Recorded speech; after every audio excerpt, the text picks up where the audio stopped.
ద్వేషంతోనో లేకపోతే శత్రుత్వంతోనో లేకపోతే ఏదైనా పొలిటికల్ అఫిలియేషన్ ఉంది కాబట్టి పవన్ కళ్యాణ్ గారిని నిందించట్లేదు. పాయింట్ టు పాయింట్ వాస్తవాలు తెలియజేస్తూ రూల్స్ తెలియజేస్తూ క్లియర్ గా మాట్లాడారు. ఒక్కసారి ఆర్ నారాయణమూర్తి గారు ఏమంటున్నారో వినండి.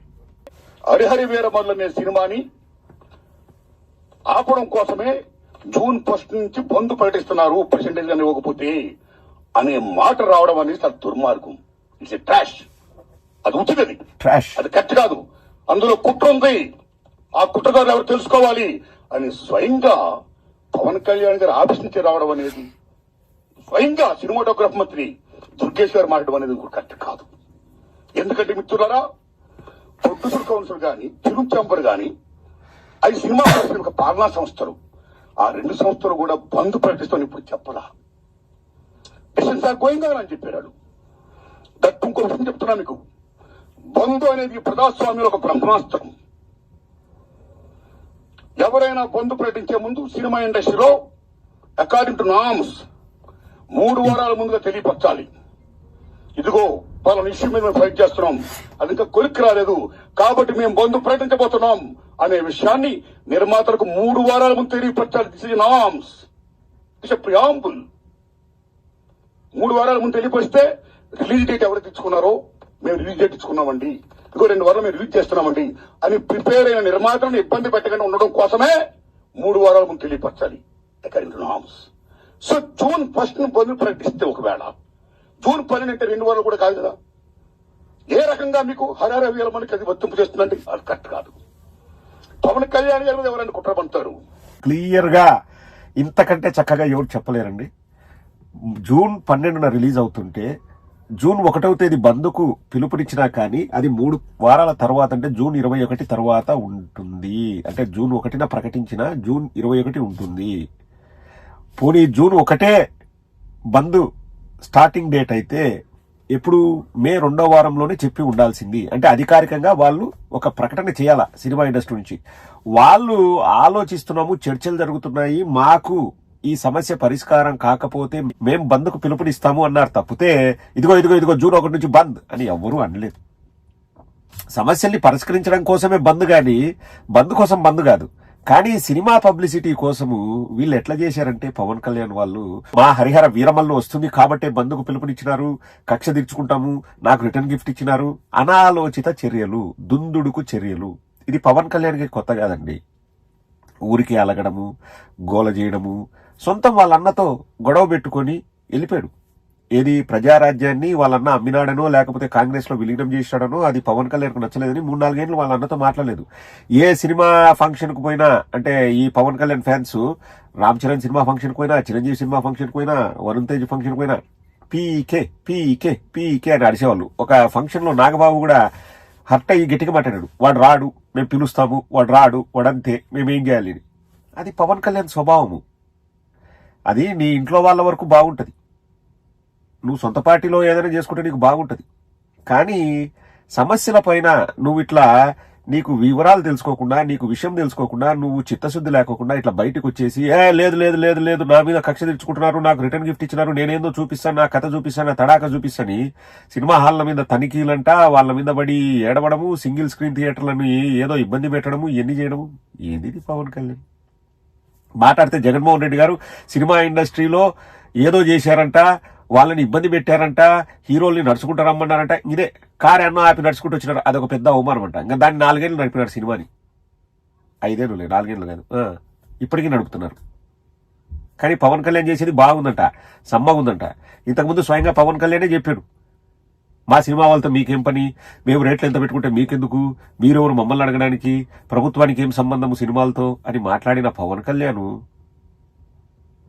ఈ రోజు వచ్చేసి లేదు లేదు మాకు మీరు రిపోర్టింగ్ చేయాలి, మా దగ్గరికి రావాలి, మేము చెప్పినట్టు వినాలి, మేము ఇది చెప్పిందే శాస్త్రము చేసిందే చట్టము అని మీరు భయపడాలి, మీకు భయం ఉండాలి అని చెప్పి ఈరోజు పవన్ కళ్యాణ్ అంటున్నాడు. కాదండి, నేను ఇంతకుముందే ఒక వీడియోలో చేసి చెప్పాను, మీకు గుర్తుందో లేదో. చిత్తశుద్ధి ఉంటే సమస్యలను పరిష్కరించాలి కానీ అలిగి కూర్చుంటాడా? అది కూడా ఏది పెద్దన్న పాత్ర పోషించాల్సిన పొజిషన్లో ఉన్న పవన్ కళ్యాణ్ ఈరోజు ఉప ముఖ్యమంత్రి, సినిమాటోగ్రఫీ మంత్రి, మీవాడే, జనసేన వాడే. నువ్వు సమస్యల్ని పరిష్కరించు అబ్బాయి. సింగిల్ థియేటర్ స్క్రీన్స్ ఉంటాయి కదా, వాళ్ళకి ఇబ్బందులు ఉన్నాయి కదా, ఆ ఇబ్బందుల్ని పరిష్కరించు. నువ్వు అలాగే కూర్చుంటే. అదే చెప్తున్నారు నారాయణమూర్తి గారు, ఒక్కసారి వినండి. విశ్వవిఖ్యాత సార్వభౌమ ఎన్టీ రామారావు గారు భారతదేశంలో ఎన్టీఆర్ మన తెలుగు జాతిని ఖ్యాతిని చేసిన మహనీయుడు. As a politician, as a CM, like this anything else. ఎంత గర్విస్తామో తర్వాత మళ్ళీ మంచి గొప్ప పేరు తెచ్చుకొని ఈవేళ ఒక జనసేన పార్టీ పెట్టి ఈవేళ డిప్యూటీ సీఎం అయ్యారంటే వీఆర్ ప్రౌడ్ ఆఫ్ ఇట్. మన తెలుగు చిత్ర పరిశ్రమ మొత్తం గర్విస్తున్నది. Hats off to Pawan Kalyan garu. ఆయన సేవలు గుర్తించుకోవాలి. చంద్రబాబు నాయుడు సెల్యూట్. మేము పవన్ కళ్యాణ్ గారిని ఏ రకంగా దుర్మానం కాము, కానీ పవన్ కళ్యాణ్ గారు ఆఫీస్ ఆ రకంగా కరెక్ట్ కాదు రావడం. ఓకే, వచ్చిందనుకోండి, ఇష్యూ వస్తే మహాత్మా గాంధీ ఏమన్నాడు? ప్రపంచ యుద్ధాలను కూడా చర్చల ద్వారా ఆపొచ్చన్నాడు ఆయన. ఒక సీఎం, ఒక డిప్యూటీ సీఎం గా మీరు అక్కడ సీఎం చంద్రబాబు నాయుడు గారితో మాట్లాడి హరిహరవీరమల్ల టాపిక్ మీరు ఎత్తకుండా, ఓకే మీ ఇండస్ట్రీ కష్టాల్లో ఉన్నప్పుడు రండి, మనం సిట్టింగ్ చేసుకుందాం రండి, మాట్లాడుకుందాం రండి అని చెప్పుంటే ఒక పెద్ద రోల్ ప్లే చేసి ఉంటే ఒక చలనచిత్ర పరిశ్రమ బిడ్డగా మిమ్మల్ని మేము అంత గౌరవించేవాళ్ళం సార్. ఎంత బాగుండేది సార్, ఎంత బాగుంటుంది సార్. ఆ పని చేయండి సార్ పవన్ కళ్యాణ్ గారు. ఇక్కడ నేను ఏదో ఆర్ నారాయణమూర్తి గారు పవన్ కళ్యాణ్ ని తప్పుపట్టిందే చూపించి నేను ఆపడం లేదండి. ఎందుకంటే ఆర్ నారాయణమూర్తి గారు పవన్ కళ్యాణ్ గారిని పొగిడారు, చంద్రబాబు గారిని పొగిడారు. మేము ఎక్కడా కాదనం. ఎందుకంటే మాకు కూడా సమస్యల్ని పరిష్కరించండి అని చెప్పగలిగే చిత్తశుద్ధి మాకుంది. ఇక్కడ ఏదో ఈ రోజు ఆర్ నారాయణమూర్తి గారు పవన్ కళ్యాణ్ తిట్టారు, దాన్ని మాత్రమే హైలైట్ చేసుకుని కూర్చుందామని కాదు. వారు క్లియర్ గా చెప్తున్నారు. చిన్న లాజిక్ అండి, చిన్న లాజిక్. అఫీషియల్ గా బంద్ ప్రకటించిన అంటే జూన్ 1వ తేదీ ప్రకటిస్తే జూన్ 21 తర్వాత బంద్ ఉంటది అనేది ఆర్ నారాయణమూర్తి గారు చెప్తున్నారు. ఇంకా అఫీషియల్ గా బంద్ ఎక్కడ ప్రకటించలేదు. ఇంకా హరిహర వీరమల్లును టార్గెట్ చేశారని ఎందుకు అనుకుంటారు? ఎందుకు అనుకుంటారు? పోనీ మా సినిమాను ఎవరు టార్గెట్ చేస్తారో వాళ్ళను పిలిపించుకొని కూర్చొని మాట్లాడితే అయిపోతుంది కదండి. ట్విట్టర్లో పెట్టి ఇప్పుడు నాకు అధికారం ఉంది కదా, నాకు పవర్ ఉంది కదా, నా పవర్ చూపిస్తాను, ఒక్కొక్కరిని చెడు కూడా ఆడుకుంటాను, మీరే నా దగ్గరికి రావాలి, ఇంకా చర్చలు ఉండవు, ఏదైనా కానీ అఫీషియల్గా రావాల్సిందే, మీరు ఇంతవరకు ముఖ్యమంత్రి కలవలేదు, మీకు పొగరు, ఇవన్నీ మాట్లాడాల్సిన అవసరం ఏముందండి? ఒక్కటి గమనించండి, ఇవే మాటలు ఇవే పోస్టులు జగన్మోహన్ రెడ్డి గారు పెట్టినట్టే ఒక్కసారి ఆలోచన చేయండి. వామ్మో వాయో. కానీ ఇప్పుడు పవన్ కళ్యాణ్ మంచోడు. ఆ రోజు జగన్మోహన్ రెడ్డి గారు ఏమీ అనకపోయినా జగన్మోహన్ రెడ్డి గారు చెడ్డోళ్ళు, జగన్మోహన్ రెడ్డి గారు కక్ష తీర్చుకున్నారు, ఏదో సినిమా ఇండస్ట్రీ అంతా గజగజ ఒరిగిపోయింది జగన్మోహన్ రెడ్డి గారు ఉన్నప్పుడు అని చెప్పేసి వీళ్ళే మాట్లాడతారు. కానీ ఈరోజు పవన్ కళ్యాణ్ ఏం చేసినా అది కరెక్టే. మా దగ్గరికి రండి అని పవన్ కళ్యాణ్ అన్నారు కదా, దాని గురించి ఆర్ నారాయణమూర్తి గారు ఏమన్నారో వినండి, అది విని ముగించేద్దాం. ఇండస్ట్రీ వారు వచ్చి గవర్నమెంట్ ఏర్పడిన వెంటనే వచ్చి పలకరించవచ్చు కదా, మర్యాద పూర్వక కలవచ్చు కదా అన్నారు. శభాష్, కలవాలి రాజులు, మీరు కలుస్తాం, కానీ ఒక విజ్ఞప్తి చేస్తున్నాం. పూర్వకాలంలో రాజుల దగ్గరికి ఏదైనా ప్రజల సమస్య వచ్చినప్పుడు ధర్మగంట కొడితే లోపలికి వెళ్ళేవారు. దాని బిఫోరే రాజులే ప్రజల దగ్గరికి వెళ్ళేవాడు, రక్తబంధ పెట్టేవారు. మీ ప్రజలకు ఏ సమస్యలు రండి చెప్పండి అని అడిగేవాడైనా అక్కడక్కడిగా తీర్పులు చెప్పేవారు, సాల్వ్ చేసేవారు, ప్రజలకు మేలు చేసేవాడైనా. ఇదిగో మా ఊరికి చెరువు కావాలి, మా ఊరికి విద్య కావాలి, మా ఊరికి వైద్యం కావాలి, like this like this like this. అలాగా మీ ఇండస్ట్రీలో కూడా అయిన వెంటనే ఇండస్ట్రీని పిలిచి రండి, మీకు ఏ సమస్యలు ఉన్నాయి, నేనేం చేయాలి, మేమేం చేయాలి అని చెప్తే మేము కూడా ఎంత ఆనందపడేవాళ్ళం అండి. మేము మీ బిడ్డలు అండి, చిల్డ్రన్ ఆఫ్ ది స్టేట్. మేము మీకు ఓటు వేసేవాళ్ళవి, మిమ్మల్ని లెక్కించుకోవాలి, మీ బిడ్డలు మేము.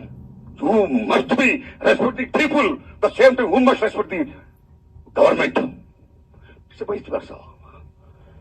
మర్యాద అనేది ఇచ్చి పుచ్చుకోవాలి, బెదిరింపు ధోరణిలో ఉండకూడదు అని చెప్పేసి ఆర్ నారాయణమూర్తి గారు చెప్పారు. కరెక్టే కదండి. ఇప్పుడు సినిమా ఇండస్ట్రీ వాళ్ళను నువ్వు పిలిపించుకో, తప్పులేదు. దానికి ఒక పద్ధతి ఉంటుంది కదా, మర్యాదగా పిలవడం కూడా బాగుంటుంది.